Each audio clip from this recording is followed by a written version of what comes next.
Ya, kita nyanyikan pujian ini nomor 55.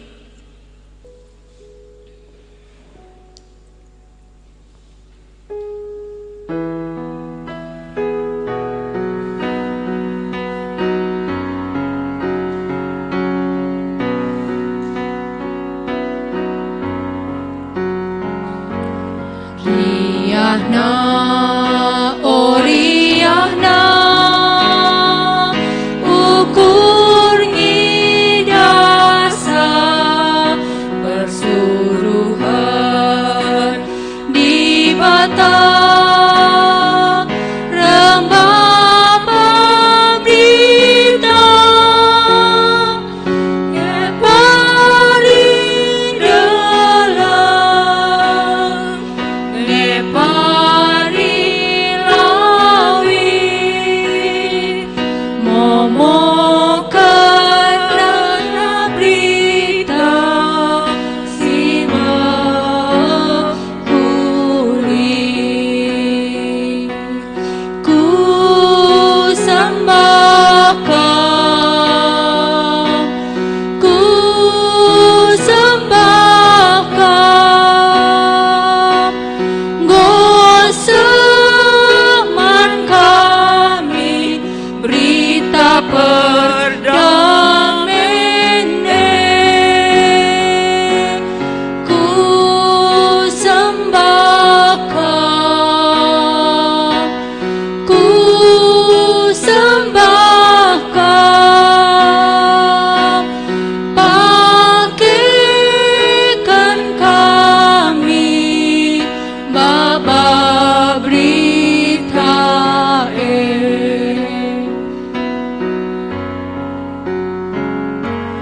riyahna, oh riyahna, ukur ngidasa persuruhan di bata rembah berita ngepari dalam ngepari lawi momokan dana berita simak Ku sembahkan ku sembahkan ku sembahkan goseman kami berita perdamaian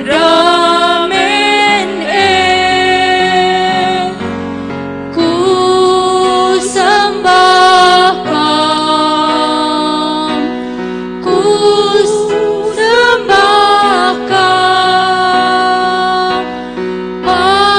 pakaikan kami baba berita Ku sembahkan si terakhir nagari yang terakhirnya pakaikan aku. Ini pengakuan kita ya. Maba berita ku sembahkan ku sembahkan goseman kami berita perdamaian ku sembahkan ku sembahkan pakaikan aku baba berita Mari kita berdoa. Allah yang mengasihi kami, itulah pencipta kami. Allah yang memberikan anak-Mu satu-satunya. Itulah pemberian bukan supaya kami kenyang, bukan supaya kami sembuh, bukan supaya kami sukses dan kaya. Tapi tadi malam kami mengerti pemberian di dalam Yohanes 3:16 itu, supaya kami tidak binasa, tapi beroleh hidup yang kekal. Gelah ulah mate kami, tapi dat kegeluhan sila erkeri-kerin. Inilah tujuan Engkau memberikan anakmu yang tunggal. Banyak di antara kami yang ikut beribadah pada malam hari ini, yang bisa memberikan kesaksian, aku sudah menerima hidup yang kekal. Tapi Tuhan Yesus, masih banyak orang yang belum pernah mendengar nama Tuhan Yesus. Sekalipun mereka belum pernah mendengar dan mengerti bahwa Yesus itu adalah pemberianmu supaya mereka tidak binasa. Tuhan Yesus, doa kami, itulah nyanyian kami terakhir. Pakailah aku membawa berita itu. Dengarkanlah doa kami ini. Kami mau tahun yang ada di depan, kami memiliki kesaksian yang baru, membawa Injil kepada orang yang belum mengenal Tuhan Yesus. Kami sekaligus mengucap syukur karena ada yang membawa berita Injil kepada kami. Kami mengenal Engkau dan diselamatkan. Karena itu sekali lagi, berilah supaya malam hari ini ada hati yang memberi respons kepada pemberianmu itu, untuk membawanya kepada orang yang belum menerima, yang belum pernah mendengar namamu, Juru Selamat dunia. Inilah doa kami pada malam hari ini. Berkatilah kami satu persatu, supaya kami tenang lagi merenungkan perkataanmu, supaya perkataanmu mendapat tempat dalam hati kami, supaya perkataanmu merubah hidup kami. Lepaskan kami daripada mendengar merayakan Natal dan tidak ada perubahan dalam hidup kami. Inilah doa kami.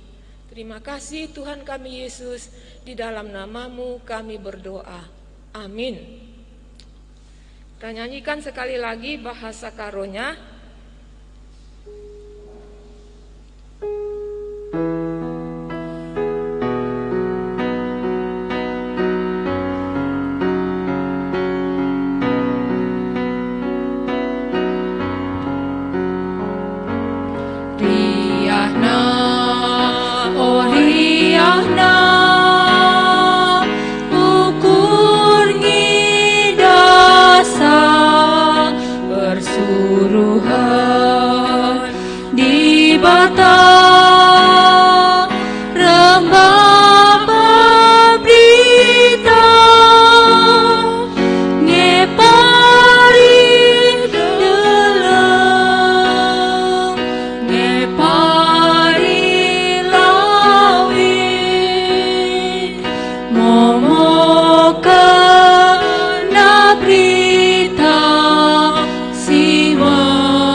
Mari kita membaca dari 1 Timotius.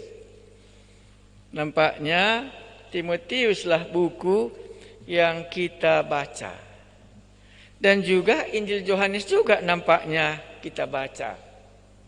Efesuslah jemaat yang menerima semua surat ini. Jadi bagaimana bentuknya? Ya kita coba lihat lagi. Tapi itulah kesan saya dalam kebangunan rohani kita ini. Nampaknya jemaat Efesus itulah hampir semua latar belakangnya. 1 Timotius pasalnya yang kedua, ayatnya yang kelima dan keenam, ataupun nanti sampai 7. Kita baca, karena Allah itu Esa. Jadi Alkitab kita mengajarkan Allah itu Esa. Jadi ini disampaikan ke tengah-tengah jemaat di Efesus. Ya, Allah itu Esa.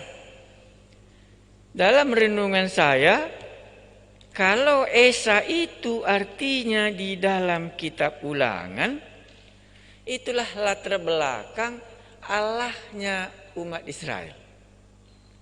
Itu merupakan pengakuan iman mereka. Kalau kita ada pengakuan iman rasuli, orang Yahudi juga punya pengakuan imannya yang mengatakan Allah kita itu Esa. Ulangan pasal 6 ayat 4. Saya baca. Dengarlah hai orang Israel, Tuhan itu Allah kita. Jadi mereka, itulah hubungannya dengan Tuhan. Tuhan itu Allah kita. Tuhan itu Esa. Bagus pengakuannya ya. Jadi dia mengatakan, dengarlah hai orang Israel. Ini Shema namanya dalam istilah mereka itu. Tuhan itu Allah kita, bukan Allah orang, gitu ya. Ya. Tuhan itu Allah kita sendiri, gitu. Baru disambungnya, Tuhan itu Esa. Dan di dalam kitab 1 Timotius kembali diungkapkan, karena Allah itu Esa. Ini ada alasannya, karena ya. Karena Allah itu Esa. Dan Esa pula dia yang menjadi pengantara antara Allah dan manusia. Yaitu manusia Kristus Yesus yang telah menyerahkan dirinya sebagai tebusan bagi semua manusia. Itu kesaksian pada waktu yang ditentukan. Untuk kesaksian itulah aku telah ditetapkan sebagai pemberita dan rasul. Yang kukatakan ini benar. Aku tidak berdusta. Dan sebagai pengajar orang-orang bukan Yahudi dalam iman dan kebenaran. Apa yang bisa kita dapat dalam cerita ini? Dari manakah buah pikiran Paulus waktu dia menuliskan bahwa kalau Paulus tadi memakai istilahnya, karena Allah itu Esa. Jadi seperti pemberitahuannya. Berbeda sedikit dengan umat Israel. Kalau umat Israel tadi apa katanya? Saya baca sekali lagi. Tuhan itu Allah kita. Mantap ya. Itu Bapakku katanya ya. Beginilah dekatnya umat Israel dengan Allahnya. Ya, hei, dengarlah hai orang Israel. Tuhan itu Allah kita, bukan Allah orang. Ya kan begitu ya. Nah makanya Natal ini sebenarnya Allah kita. Allah beserta dengan kita. Dan diam di antara kita. Dia telah memberikan anaknya yang tunggal. Kita dekat sebenarnya hubungan kita. Dahulu kita jauh karena dosa. Tetapi Natal membuat kita dekat dengan Allah. Sama dengan umat Israel. Dulu jauh dia. Waktu mereka masih di Mesir. Tapi begitu mereka keluar dari Mesir, mereka dapat berkata, dengarlah hai orang Israel, Tuhan itu Allah kita. Ya, milik kepunyaannya. Ya, bukan orang lain punya. Makanya sering dikatakan apa? Tuhannya orang Israel. Umat orang Israel. Umatnya Allah. Allahnya orang Israel. Begitu ya? Ya, maka dikatakannya Tuhan itu Esa kita. Maaf, Tuhan itu Esa. Barulah disambungnya ya, kasihilah Tuhan Allahmu dengan segenap hatimu dan seterusnya. Bolehkah pengakuan ini mulai kita pikirkan lebih dalam ya? Karena sepertinya seolah-olah sering jauh Tuhan itu kita buat tanpa kita sadari. Dalam pengakuan umat Israel tentang Allahnya, Tuhan itu Allah kita. Ya, makanya Dia datang kepada umatnya dan berilah namanya Yesus, karena Dialah yang akan menyelamatkan umatnya dari dosa mereka. Berilah namanya Immanuel, Allah beserta dengan kita. Umat Israel itu dekat dengan Tuhan dalam hubungannya. Yahweh di sini namanya Yahweh ya. Karena dulu kan belum datang Yesus, jadi mereka begitulah dekatnya mereka dalam hati mereka. Karena dekatnya, kasihilah Tuhan Allahmu dengan segenap akal budimu. Nah, inilah yang diungkapkan Paulus di sini. Kalau dia waktu dia katakan, karena Allah itu Esa, dan Esa pula yang menjadi pengantara. Ini menjadi lanjutannya. Kalau Allah itu Esa, maka Esa juga yang mengantarai, ini manusia dan ini Allah. Dan di tengah-tengahnya itu ada pengantara. Bisa kita bayangkan ya. Tadi malam kita sudah dengarin ya. Musa menjadi pengantara antara umat Israel. Waktu umat Israel berbuat dosa, Musa yang disuruh berdoa, kan begitu. Nah, baru Tuhan suruh lagi Musa, kan itu pengantaranya ya. Musa, buat ular tembaga katanya ya. Datang umat Israel, Musa berdoalah supaya ular-ular ini semua bisa lari dari kami. Berdoa juga Musa. Jadi pada waktu itu pengantara umat Israel dengan Allah itulah Musa. Tahu alasannya kenapa? Sebenarnya Allah tidak mau dia umatnya itu jauh dari dirinya.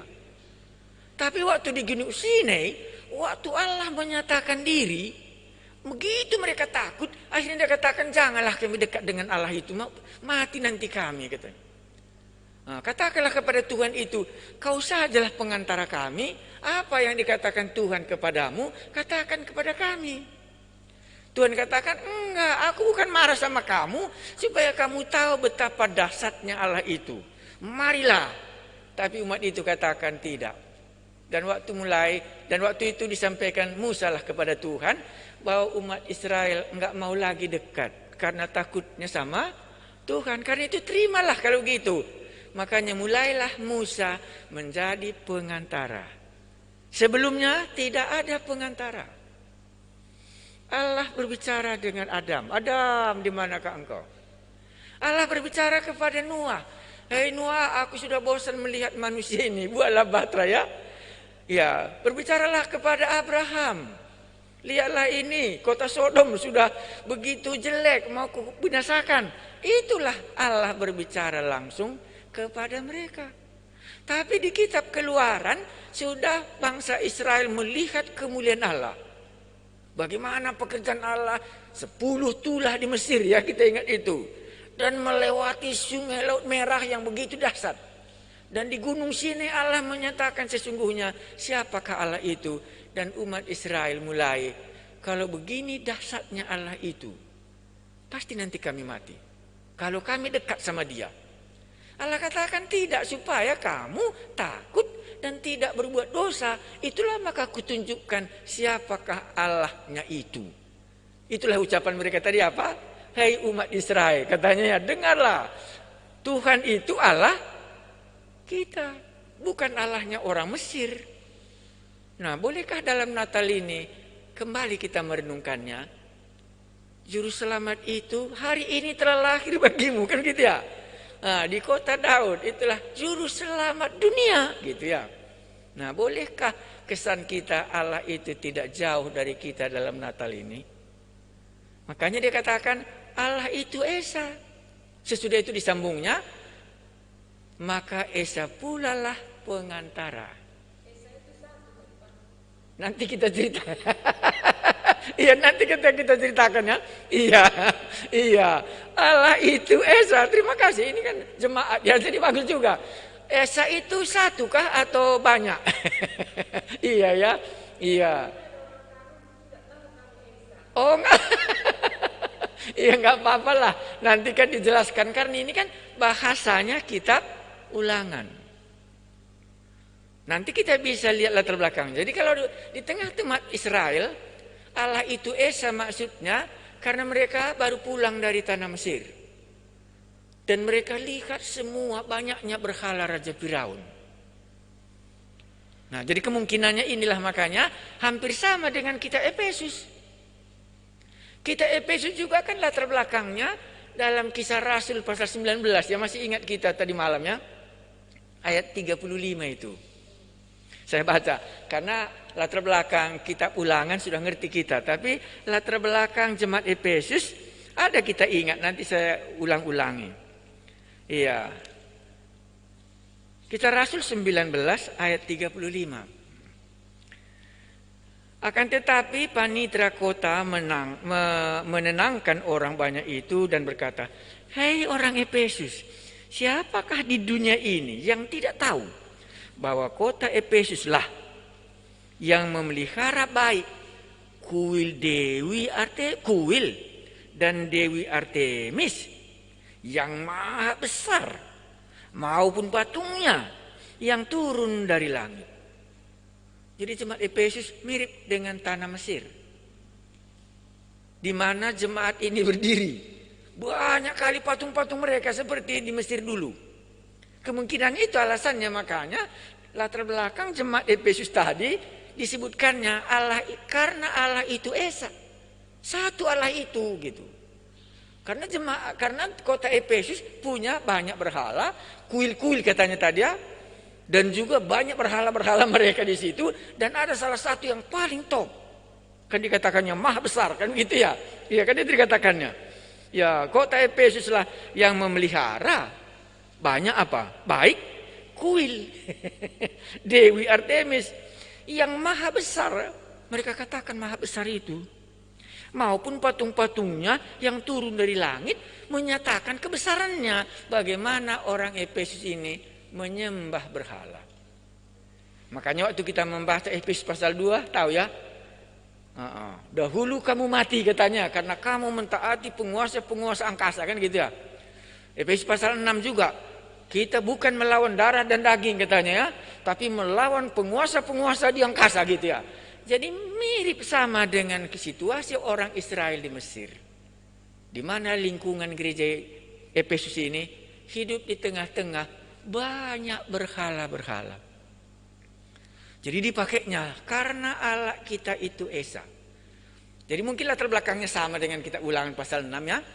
Tetapi bukan untuk ke Mesir, tetapi di mana jemaat berdiri. Allah itu Esa karena Esa pula lah pengantara.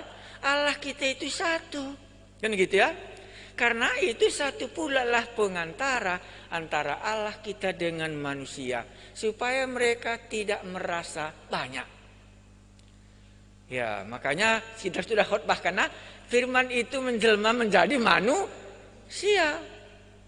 Semakin kita membaca dengan latar belakang kita Efesus, semakin mengerti kita Logos, semakin mengerti kita pada mulanya, dan firman itu bersama-sama dengan Allah, dan firman itu adalah Allah sendiri, dan itulah yang menjelma menjadi manusia dan diam di antara kita.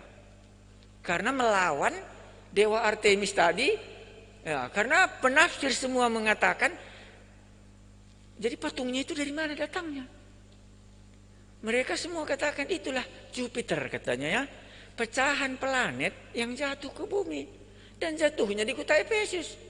Karena mereka tidak tahu ada planet bisa pecah di bumi, mereka katakan inilah pecah-pecahan dari sorga. Oh, inilah dia Allah yang maha kuasa karena berasal dari sorga.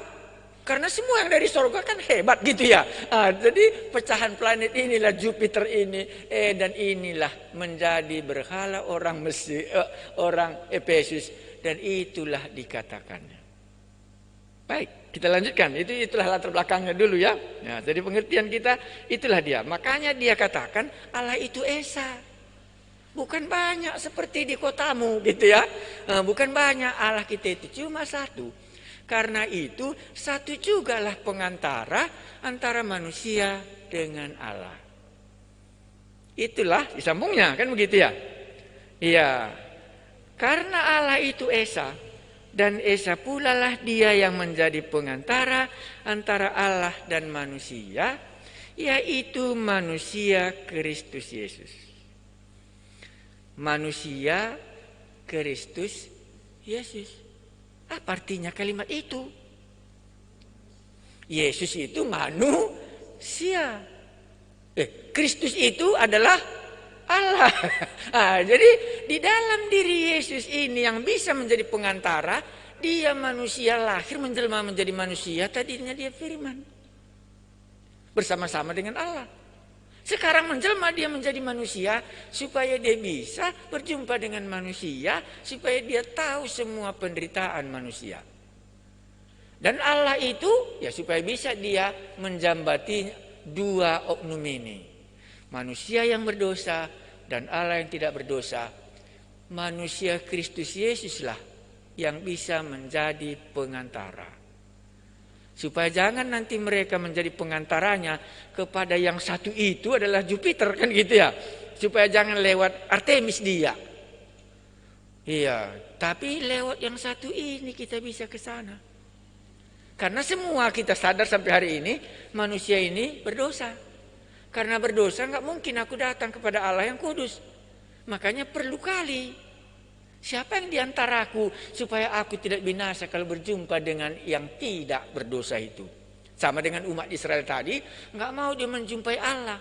Disuruhnya Musa yang menjadi perantara mereka, mewakili supaya apa yang dikatakan Allah bisa didengar mereka, dan apa dikatakan manusia bisa disampaikan Musa juga kepada Allah. Itu fungsinya pengantara.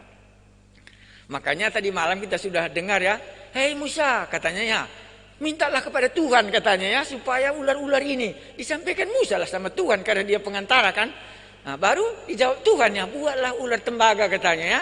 Inilah pengantara. Yesus juga sama. Dialah pengantara. Apa yang kita mau katakan kepada Allah dan apa yang dikatakan Allah kepada kita. Allah itu esa. Satu dia. Ya, kita lanjutkan. Enggak usah pun terlalu payah kali, jadi bukan berhala ya menjadi pertalian, bukan. Baru ayatnya yang ke-6. Jadi artinya di sini manusia Kristus Yesus, dia adalah manusia, Kristus Yesus itu artinya Allah. Jadi dia manusia dan dia adalah Allah, makanya ada hari Natal. Ya. Jadi sejak Yesus menjadi manusia sampai hari ini dia masih manusia. Tak pernah dia berubah. Tadi dia bersama-sama dengan Allah di sorga. Waktu dia lahir di kandang domba pun dia Allah. Makanya datang orang Majus menyembah dia dan memberikan persembahannya. Makanya malaikat-malaikat semua di sorga pun memuji dan memuliakan dia. Karena Allah yang Maha Kuasa menjelma menjadi manusia. Firman menjelma menjadi manusia dan diam di antara kita.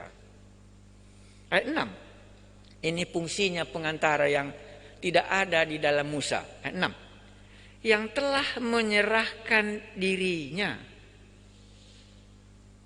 sebagai tebusan. Ini bedanya dia dengan Musa.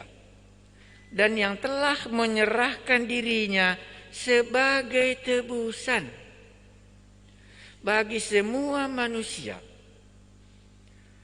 Jadi Yesus menyerahkan dirinya untuk menebus manusia yang berdosa tadi. Pengantara tujuannya tadi apa? Membawa orang berdosa bisa berjumpa dengan Allah yang tidak berdosa. Manusia yang berdosa dibawanya supaya bisa dikuduskan oleh Allah. Itulah sebabnya Yesus harus membawa dirinya sendiri. Ini kan? Yang telah menyerahkan dirinya sebagai tebusan. Maka waktu waktu anak remaja tanya, kenapa 3 kali Yesus menceritakan tentang dirinya? Marilah kita pergi ke Yerusalem, anak manusia harus diserahkan, dibunuh, mati dan bangkit pada hari yang ketiga. Karena Yesus menyerahkan dirinya. Waktu Tuhan Yesus katakan kepada Simon Petrus, anak manusia akan dibunuh dan diludahi dan pada hari ketiga, itulah Petrus nggak setuju. Di mana Yesus menyerahkan dirinya untuk membayar utang dosa kita. Itulah tebusan di sini artinya. Jadi dia yang melayani kita, bukan seperti Artemis. Kalau dewa Artemis, jemaat Efesus yang ngapain? Memberikan semua persembahan kepadanya. Dewi Artemis yang dilayani orang itu. Yesus tidak. Pengantara yang satu ini tidak. Pengantara yang satu ini menyerahkan dirinya untuk menebus orang-orang yang berdosa. Untuk menebus umatnya. Supaya mereka bisa diselamatkan. Tadi malam, karena begitu besar kasih Allah, maka Allah, apa katanya tadi? Mengaruniakan anaknya yang tunggal. Bapa di surga mengaruniakan anaknya yang tunggal. Sekarang bukan Bapa di surga yang mengaruniakan anaknya. Siapa? Yesus sendiri menyerahkan dirinya untuk tebusan orang berdosa tadi. Jadi kalau anak remaja tanya, kenapa Injil Markus dikatakan Tuhan Yesus 3 kali tentang dirinya, kalau nanti sampai kita di Yerusalem, anak manusia akan dihina dan dibunuh dan dikuburkan pada hari ketiga bangkit. Ini menyangkut Yesus menyerahkan dirinya untuk tebusan setiap orang yang berdosa. Menjadi pengantara supaya orang berdosa bisa datang kepada Allah. Itu maka dikatakannya 3 kali, karena dia mau menceritakan tentang dia menyerahkan dirinya sebagai tebusan. Jadi semakin tahu kita, itu juga sebabnya makanya Yesus berdoa di Taman Getsemani. Mungkinkah cawan ini lalu daripadaku? Itu adalah dalam konsep Yesus sedang menyerahkan nyawanya sebagai tebusan kita orang berdosa. Karena di dalam perjanjian baru, setiap kali orang berdosa harus ada bayaran utang dosanya supaya dosanya diampuni. Nah, jadi sekarang Yesus menyerahkan dirinya untuk tebusan.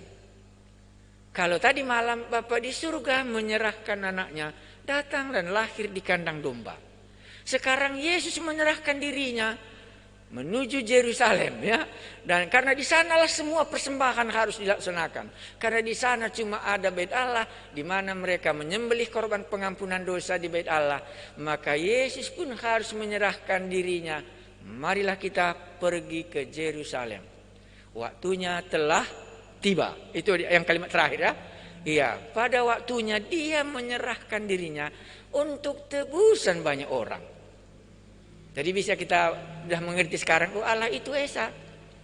Makanya Allah itu juga Esa, maka Esa jugalah pengantara antara Allah dan manusia. Itulah Kristus Yesus Kristus.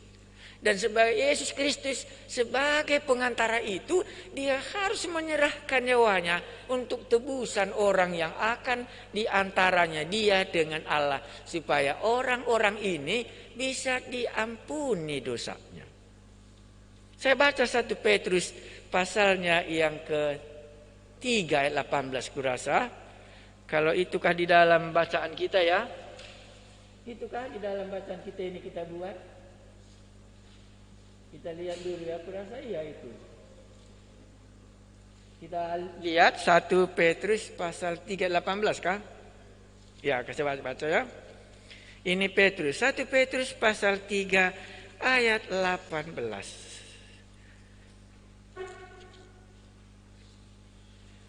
Sebab juga Kristus telah mati sekali untuk segala dosa kita. Ia yang benar untuk orang-orang yang tidak benar, supaya ia membawa kita kepada Allah ya. Jadi pengantara itu tugasnya membawa, seperti umat Israel dibawa oleh Musa ke hadapan Allah.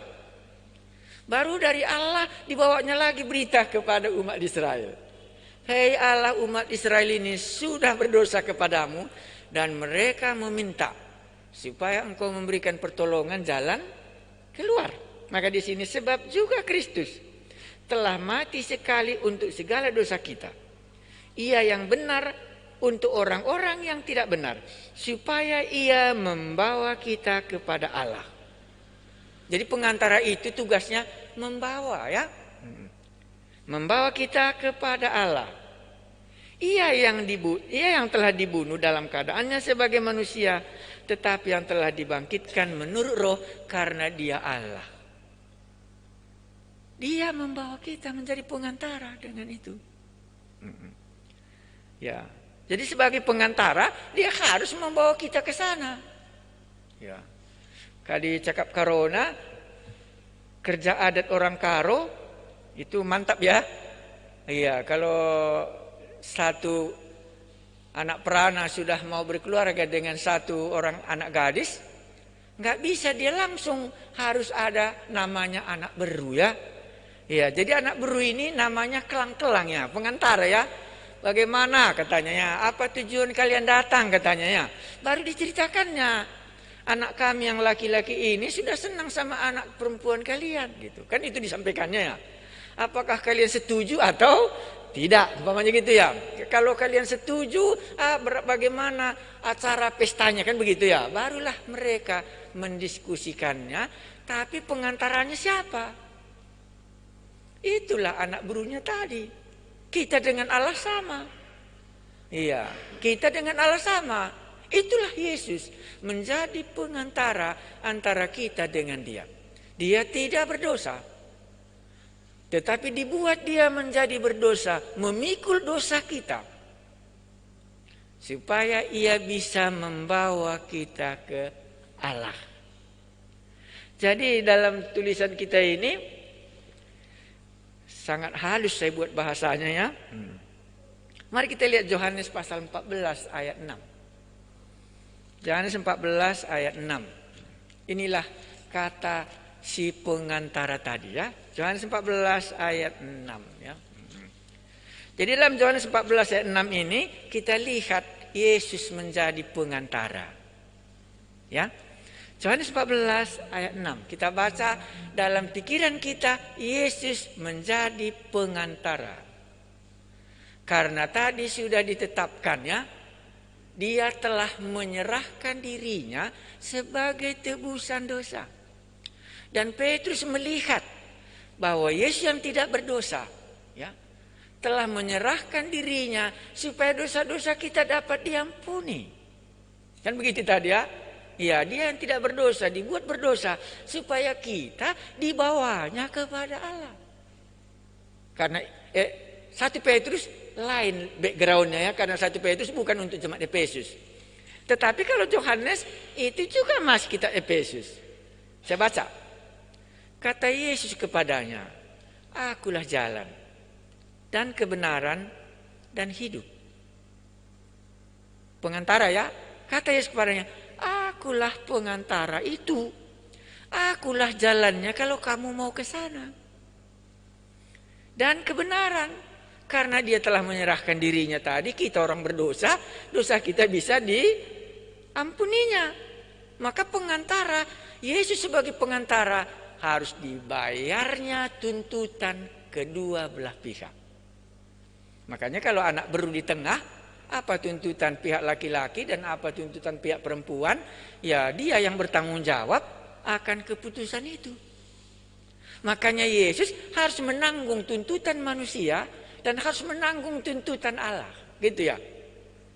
Manusia menolak, kan gitu ya, kan kita sudah baca itu. Dia datang kepada milik kepunyaannya, tapi milik kepunyaannya tidak menerimanya. Manusia menolak. Itulah makanya dia disalibkan kan.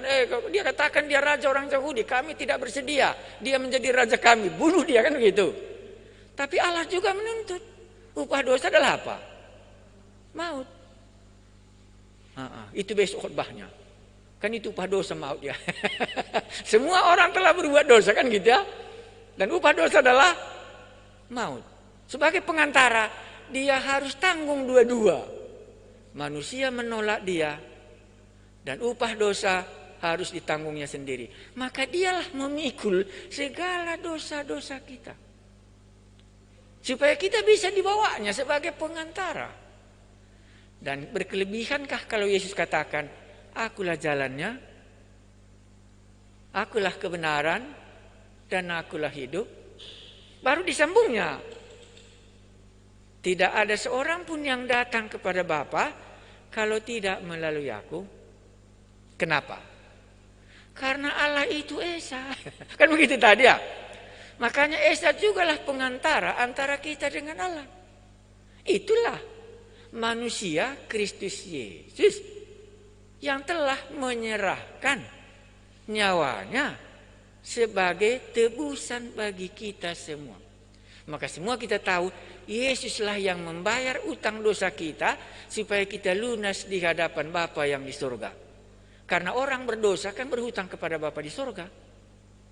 Jadi dia bayar itu. Manusia tidak mau, menolak juga.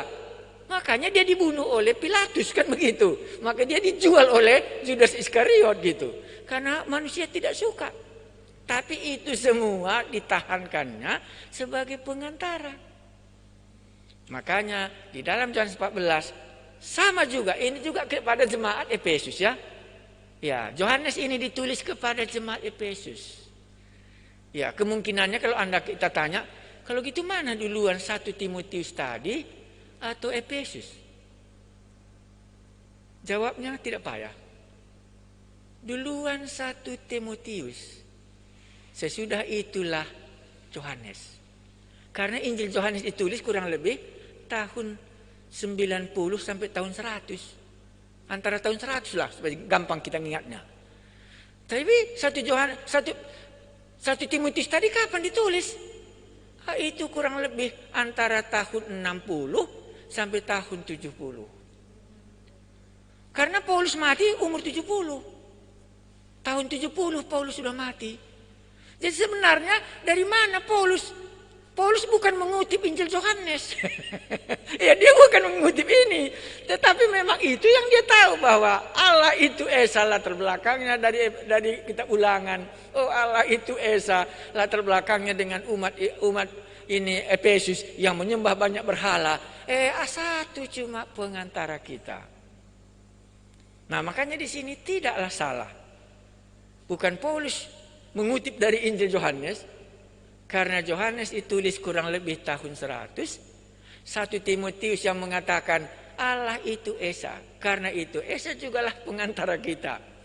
Itulah manusia Kristus Yesus yang telah menyerahkan nyawanya menjadi tebusan kita. Dan Yesus katakan di dalam percakapannya dengan Filipus, ya, akulah jalan, akulah kebenaran, aku dan hidup. Kalimat yang paling sulit adalah tidak ada yang bisa sampai kepada Bapa kalau tidak melalui aku, karena cuma satu pengantara. Maka kalau karung kasulitna adilali anak beru. Kan begitu ya, tidak sopan. Makanya kalau nggak ada anak beru payah kali membuat pertemuan secara adat ya. Bapak di surga juga payah. Bagaimana bisa menyelamatkan orang berdosa ini kalau dia belum diampuni? Dan siapa yang bersedia mengampuninya? Siapa yang bersedia membayar hutangnya supaya lunas di hadapan Allah, sehingga dia bisa datang kepada Bapa yang di surga. Makanya jemaat Efesus kita ingat kali itu ya. Dahulu kamu mati karena dosa-dosamu, karena pelanggaranmu. Kamu taat kepada roh-roh jahat yang sedang berkumandang semua di dunia, kan begitu ya. Itulah terbelakangnya. Dan Yesus katakan, akulah jalan dan kebenaran dan hidup sebagai pengantara. Dan di sambungnya, tidak ada yang bisa sampai kepada Bapa kalau tidak melalui aku. Kita bisa ya? Jadi Natal ini kan begitu ya, ini kan cerita Natal ya. Jadi Natal ini tidak boleh kita lupa. Ini merupakan prinsip baru yang Allah buat. Kalau tadi cuma Musa bisa mengantarai antara umat Israel dengan Allah. Sekarang anaknya sendiri. Begitu besar kasih Allah akan dunia ini. Sehingga dia mengaruniakan anaknya yang tunggal. Setiap orang yang percaya kepadanya boleh memperoleh hidup yang kekal dan tidak perlu lagi dihukum. Sama dengan umat Israel tadi. Tidak perlu lagi umat Israel itu dihukum, dipatuk oleh ular itu karena sudah diberikan Tuhan jalan keluarnya di mana dibuat ular tembaga Musa. Allah sama di dalam Tuhan Yesus. Maka berilah namanya Yesus karena dialah akan mengampuni dosanya. Berkelebihankah kalau Yesus katakan, akulah jalan? Tidak. Akulah kebenaran, cuma aku yang bisa membenarkan orang berdosa. Karena semua manusia berdosa. Akulah hidup. Makanya waktu dia menyerahkan dirinya 3 kali kepada murid-muridnya. Mari kita pergi ke Yerusalem. Karena sudah sampai waktunya anak manusia harus diserahkan ke dalam tangan orang berdosa. Bisa kita katakan karena anak manusia sudah ditolak oleh manusia yang berdosa. Itu artinya. Mari kita pergi ke sana. Makanya murid-murid dikatakan apa? Cemas, ada yang takut, ada yang menyangkal dan semuanya karena dia tidak mengerti bahwa gurunya yang sedang mengalami pergumulan ini adalah pengantara antara Allah dan manusia, di mana bisa kita kembali kepada Allah. Maka tidak berkelebihan kalau dia katakan tidak ada yang bisa sampai kepada Bapa kalau tidak melalui aku. Gitukah ya? Jadi setujukah kita itu atau tidak? Itu yang maksud saya tadi. Kalau setuju kita Allah itu Esa, maka Esa jugalah pengantara kita. Maka setujulah kita Yesus telah menyerahkan dirinya sebagai tebusan untuk kita. Dia yang tidak berdosa supaya kita yang berdosa bisa ditebusnya supaya bisa kita kembali kepada Allah. Itulah kasih Allah. Hubungannya dengan apa tadi malam? Keselamatan. Kalau 4.000 orang makan roti itu juga Allah kasih ya. Tapi itu kasih sampai di liang kuburan kan begitu ya. Sesudah itu roti nggak bisa lagi dibawa ke surga kan begitu. Tapi itu juga kasih Allah. Maka semua kasih Allah yang dalam bentuk pemeliharaan di bumi itu sampainya di liang kubur. Tetapi keselamatan yang diberikan oleh anaknya yang satu ini, kalau dia menjadi pengantara kita, penyerahan anaknya ini, kan tadi Bapa di surga memberikan anaknya ya, tetapi Tuhan Yesus menyerahkan hidupnya supaya kita bisa memperoleh hidup yang kekal. Kurasa tidak berkelebihan kalau kita katakan inilah Allah itu Esa. Maka Yesus juga lah satu-satunya yang bisa membawa aku ke hadapan Bapa di surga. Dialah pengantaraku. Jadi semua dosa-dosaku dialah yang menutupinya. Maka semua jasanya Yesus, semua kekudusannya Yesus menjadi kekudusanku. Maka tidaklah berkelebihan kalau Yesus katakan, akulah jalannya. Akulah yang bisa membenarkan kamu. Akulah yang hidup. Karena setiap orang yang percaya kepada anak beroleh hidup yang kekal dan tidak binasa lagi. Baru disambungnya satu kalimat yang sulit kita mengerti. Kalau tidak melalui aku, tak ada satu orang pun yang bisa sampai kepada Allah. Jawabnya sederhana ya. Karena tidak ada yang bersedia menjadi pengantara lagi selain dia. Nah, makanya sampai hari ini nggak ada lagi pengantara yang baru, nggak ada lagi khotbah yang baru. Semua khotbah yang baru, semua yang sudah dilakukan oleh Yesus. Itulah. Baik, sampai di situ kurasa renungan kita. Ya, nanti kita sambung berikutnya. Jadi ada tema ya, tema. Apakah dampaknya? Apakah dampaknya? Ini menjadi renungan kita. Dampaknya anak remaja kita, kalau kita ceritakan Yesus, suka baca Alkitab, kan begitu ya? Dampaknya apa? Oh, keluarga memuji Tuhan ya. Itu tadi malam. Dampaknya apa? Oh, mereka berPA di keluarga dan memuji Tuhan. Dan yang paling menarik tadi, Ulangan pasal 6 ayat 7, apa tadi dikatakannya? Ceritakanlah firman Tuhan itu apa? Waktu duduk, waktu apa? Itu ditambahkan dampaknya. Karena aku menyertai engkau. Aku ada bersama-sama dengan kamu. Maka cocok kita ceritakan dia. Kan begitu ya? Karena Allah kita itu menyertai kita. Kalau adat karonya, kalau acara adat, adakah panggungnya Allah itu di tengah-tengah kita, gitu ya? Dapat jambarkah dia lebih sederhana ya? Adakah bagiannya gitu? Ya, dari satu sisi tadi dikasih waktu ya, katakan tadi ya. Iya, jadi ada porsinya Allah di tengah-tengah keluarga kita. Porsinya Allah itu apa? Menceritakan dia. Kan itu bagian Allah ya. Jadi waktu kita menceritakan itu kan porsinya Allah. Ngerana anak beru katanya, kan dia ngerana ya. Jadi kalau waktu kita baca kitab itu waktunya Tuhan berbicara, itulah jambarnya Tuhan kita Yesus. Dia ada bagiannya di tengah-tengah keluarga itu, makanya kita ceritakan dia. Sangat sederhana lagi, karena Allah menyertai kita. Masa kita nggak pernah ceritakan dia? Kalau ada tamu kita, suruh aja duduk di sini. Mana cocok? Suruhlah tamu kita itu bercerita. Siapa yang menceritakan tamu itu ada? Ya orang tuanya lah, kan begitu ya. Nah inilah dampaknya. Jadi kalau di luar negeri seringkali itu yang dibicarakan. Bukan soal lamanya kita jadi orang Kristen. Bukan soal lamanya kita berhari Natal. Adakah dampaknya? Supaya gampang, jangan sulit. Kalau ada tamu di rumah, adakah bagian tamu itu untuk bercerita? Kalau tidak, maka dia menjadi apa? Ya patung. Kalau patung itu kan nggak pernah bercerita dan tidak pernah berubah. Nah inilah maksudnya tadi, dampak.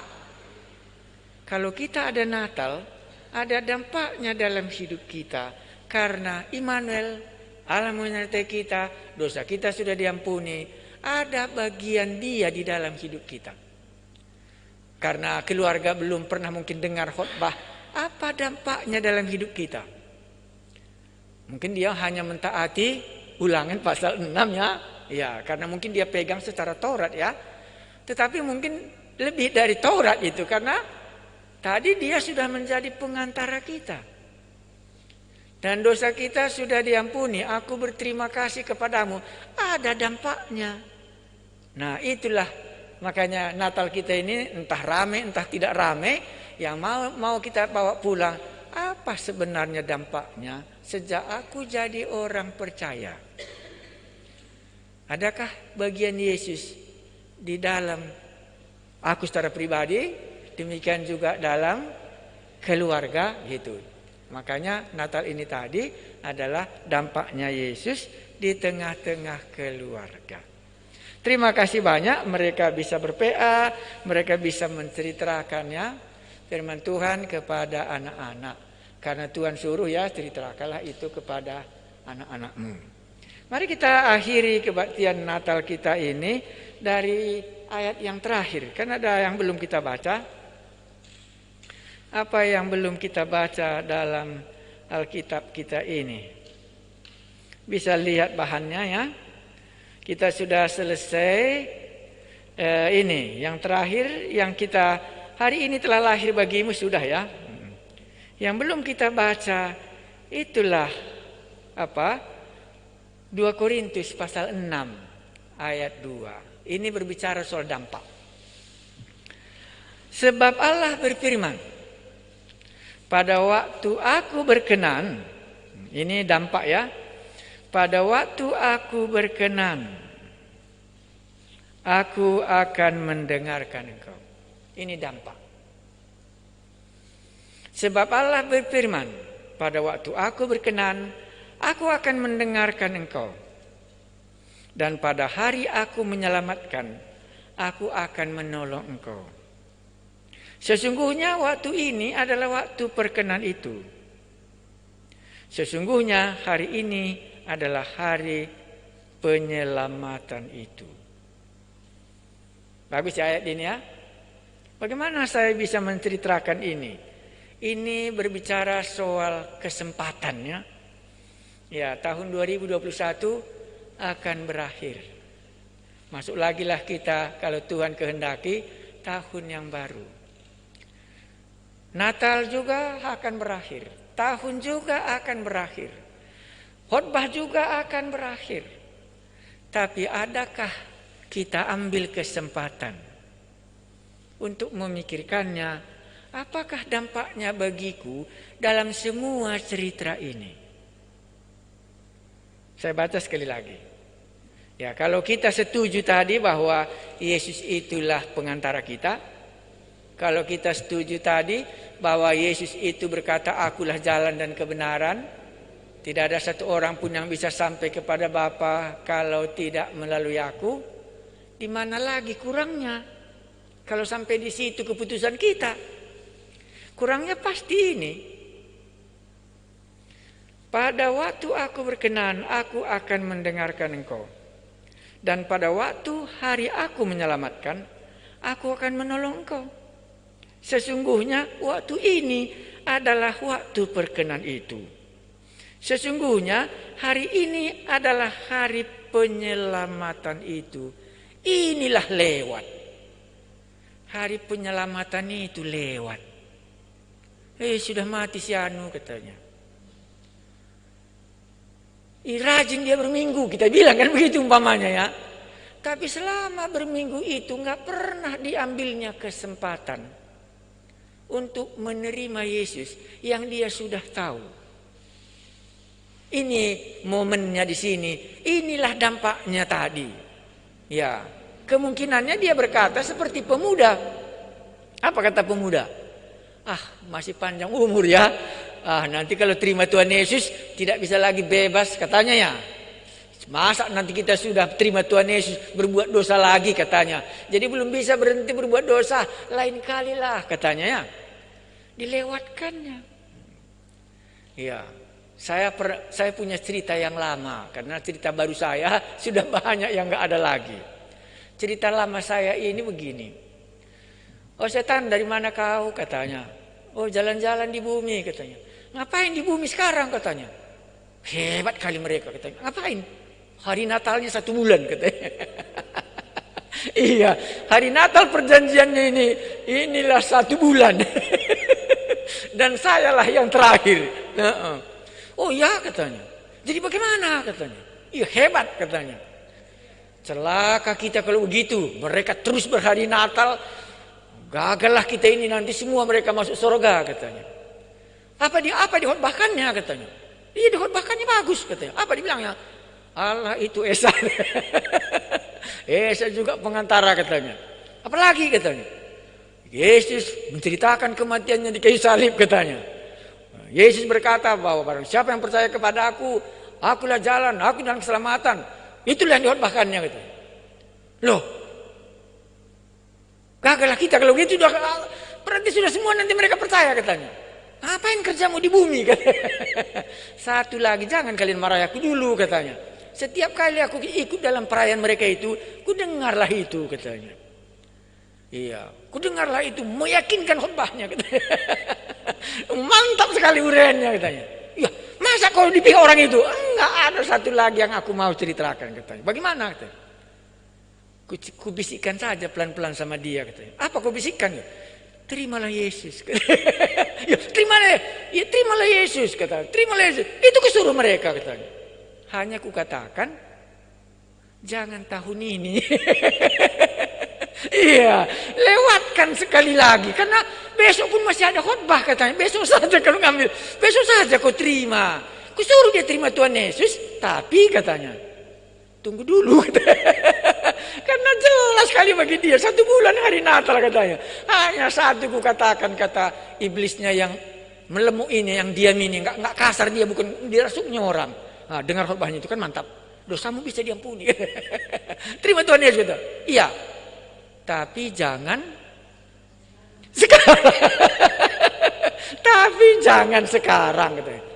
Ngantuk, makanya waktu dia mau berdoa di rumah, Tuhan aku mau, kan kita kan nanti sampai di rumah kan terima Tuhan Yesus, cocok gitu ya. Di rumah maulah dia menerima Tuhan Yesus katanya. Jadi bagaimana aku buat katanya. Waktu mulai dia berdoa katanya, langsung kuberikan dia ngantuk katanya. Jadi langsung dia tertidur, nggak jadi diterimanya katanya. Besok lagi Natal katanya. Sama juga, pulang dari Natal sudah ngantuk lagi dia. Aku bilang besok pagi waktu kau saat teduh, pagi-pagi besok. Jadi besok pagi-pagi dia saat teduh. Karena terlambat bangun, nggak jadi dia saat teduh. Maka sampai hari ini tak ada kesempatannya menerima Yesus. Inilah yang dikatakan oleh Paulus di dalam yang kita baca ini tadi. Iya, itulah yang dikatakannya. Makanya iblis yang satu ini masih terus berhasil sampai hari ini mengatakan, tunggu dulu, nanti kamu rugi. Kan masih banyak kesempatan. Jadi sampai hari ini dia belum menerima Yesus. Sudah 1 bulan ikut Natal, belum ada dampaknya. Enak rasanya? Enak. Jelas rasanya? Jelas. Tapi belum pernah dia sampai kepada ayat yang terakhir itu. Makanya seringkali Paulus katakan dalam bagian ini, saya baca di atas beberapa ya. Ya, umpamanya ayat 20 di atasnya, pasal 5. Jadi kami ini adalah utusan-utusan Kristus, seakan-akan Allah menasihatkan kamu dengan perantaran kami. Dalam nama Kristus, kami meminta kepadamu, berilah dirimu diperdamaikan dengan Allah. Dia yang tidak mengenal dosa telah dibuatnya menjadi dosa karena kita, supaya dalam dia kita dibenarkan oleh Allah. Jelas itu. Hanya di belakangnya ini yang sayang. Allah berfirman, pada waktu aku berkenan, aku akan mendengarkan engkau. Pada hari aku menyelamatkan, aku akan menolong engkau. Baru disambungnya, sesungguhnya waktu ini adalah waktu perkenan itu. Rupanya tidak selamanya Roh Kudus meyakinkan akan dosa kita. Kalau bukan Roh Kudus yang meyakinkan ada dosa kita, nggak tahu kita dosa kita. Jadi bukan selamanya Roh Kudus meyakinkan kita bahwa inilah kebenaran. Bukan selamanya Roh Kudus mengatakan kalau kau tidak bertobat, kau nanti akan ke neraka. Tidak. Tetapi waktu Allah berkenan berbicara kepada kita melalui Roh-Nya yang kudus, itulah waktu yang baik itu. Maka dikatakannya di sini, sesungguhnya waktu ini adalah waktu perkenan itu. Ada harinya di mana Tuhan sangat berkenan kepada kita. Anda langsung ingat itu ya. Makanya Sakeus itu disempatkannya sekali kota lewat kota Jeriko ya. Manjat pohon dan sebagainya langsung di rumahnya. Karena itu cuma kesempatannya. Kalau Anda tahu itu, itulah pertemuan Yesus terakhir di Yerusalem menuju perjalanannya ke Yerusalem sebelum dia disalibkan. Kalau hal itu nggak diambilnya kesempatan, maka tidak ada ceritanya Sakeus sampai hari ini. Karena itulah waktu perkenan bagi Allah melewati kota itu. Makanya di mana Roh Allah berbicara kepada kita, itulah tandanya Allah berkenan kepada kita. Di mana Allah menyatakan dosamu, itulah tandanya Allah berkenan. Waktu dia menyatakan kamu ini menunggu-nunggu, menunda-nunda, nanti lewat tahun 2021 ini, hilang kau nanti. Itu kan waktu perkenan Allah bercerita dengan kita. Maka dikatakannya di sini, sesungguhnya waktu ini adalah waktu perkenan itu. Sesungguhnya hari ini adalah hari penyelamatan itu. Jangan biarkan berlalu. Waktu Anda mengerti firman Tuhan, itulah waktunya Anda bertobat. Seperti bayi tidak bisa lahir kapan dia mau lahir. Waktu Tuhan menentukannya, barulah dia bisa lahir. Kita juga waktu Roh Kudus membuat kita lahir kembali, tidak boleh kita yang mengaturnya. Mari kita berdoa. Kami datang ke hadapan-Mu kalau malam inilah hari penyelamatan bagi kami. Kalau hari inilah hari yang berkenan di hadapan Allah. Supaya kami tidak menunda-nundanya. Karena waktu kami menyadari dosa kami, itulah harinya di mana kami harus mengakuinya. Waktu di mana Roh Kudus menyatakan kebenaran tentang salib Kristus. Di mana dosa kami dapat diampuni. Supaya kami tidak menundanya. Dan bahkan mengakukannya dosa kami itu ke hadapan-Mu. Dan pada waktu keselamatan, Engkau akan mulai menolong kami. Karena kami telah menjadi anak-anak-Mu. Tuhan Yesus, hamba-Mu ini berdoa. Sebagaimana Paulus, berilah dirimu diperdamaikan dengan Allah. Terimalah Yesus sebagai pengantara antara Allah dan Bapa. Antara manusia dengan Bapa di surga. Supaya Anda dapat diselamatkannya. Waktu Anda menundanya, hari besok belum ada yang pasti. Waktu Allah memberikan hati yang lembut, undanglah Yesus menjadi Tuhan dan Juru Selamat Anda. Jangan Anda menundanya. Inilah waktu yang berkenan itu. Hari inilah hari keselamatan itu.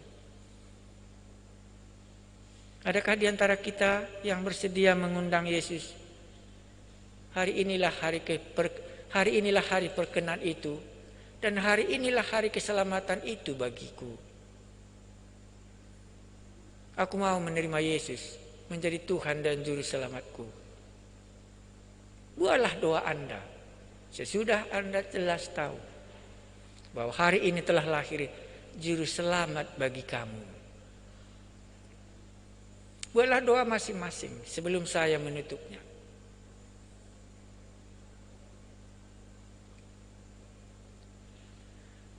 Terpujilah nama-Mu yang mengajari kami tidak menunda-nunda waktu kami. Tuhan Yesus, waktu Roh-Mu bekerja di dalam hati kami masing-masing, supaya ada dampaknya dan kami bersedia menerima Engkau. Terima kasih Tuhan kami Yesus buat firman-Mu yang jelas bagi kami. Dan kami mengucap syukur bahwa Kristus telah menyerahkan dirinya untuk tebusan bagi dosa kami masing-masing. Kami mensyukurinya karena keselamatan yang Engkau telah berikan bagi kami. Kami memuji nama-Mu buat kebangunan rohani KKR kami malam ini.